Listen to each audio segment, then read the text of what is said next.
Amen. Sa book nga, mga igsoon ba? Experience of life, ingon na ito nga. Following the Lord is not always exciting and serving Him is not always pleasant.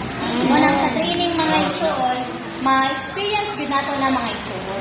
Ikay dili lang man ta i-train sa life, kundi i-train sa ta mga igsoon, sa truth, sa character, o sa service.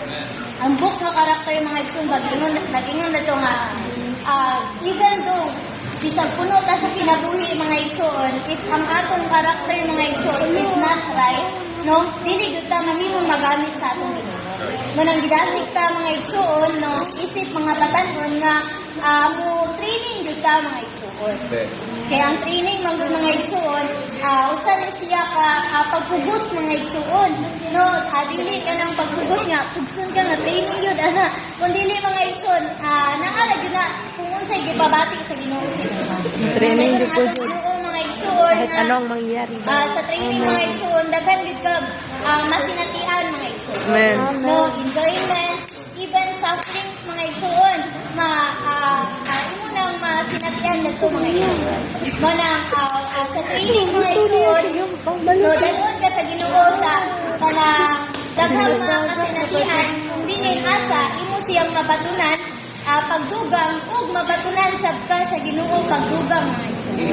Munang mahimo kang responsible even the smallest thing mga igsoon. Kay kung masipyat ka gamay mga igsoon, no, mahimo nang offense sa imuha, no, ilista ang imong pangalan, mahimuon kag outline mo nang di kinahanglan yun ang kanang pag-amping mga igsoon. Mo na ang pag-build sa atong karakter. No, sa service po mga igsoon, kung dunay mahibilin, bisag gamay lang nga buhok, no, sa CR mga igsoon, offense sa puna.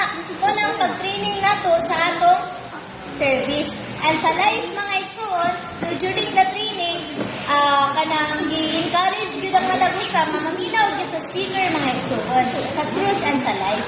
Nang naigon ang atong Ginoo mga igsoon, himuon gyud sa training center mga igsoon, as it is a corporate living mga igsoon, no, gikinahanglan gyud mga igsoon nga mahimo kang masabot sa uban mga igsoon.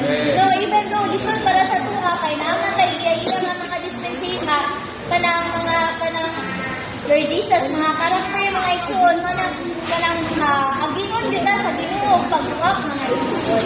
Nanday ang atong Ginoo mga igsoon apan dili dayta angay nga ma-discourage mga igsoon kung makasinatikan ka na. No, kay anang pagani ang MR ka ganina kanang Lord Jesus gipahiluna na sa Ginoo alang kanato mga igsoon. Nanday ang atong Ginoo mga igsoon nga let's say for example mga igsoon, our two hands. Diba? Kung unsa ang atong dominant nga kamot, kung may perminti mabansay mga igsoon nga atong gamiton, dili ta maglisod mga igsoon. Whereas, compare atong isa nga wala na train atong mga igsoon, labi na, for example, sa pagsulat. Diba? Kung right-handed ka, dali ra kay nimo pagsulat. Pero pag gamiton nimo ang imong left, no, diba? Mas bati ang aki.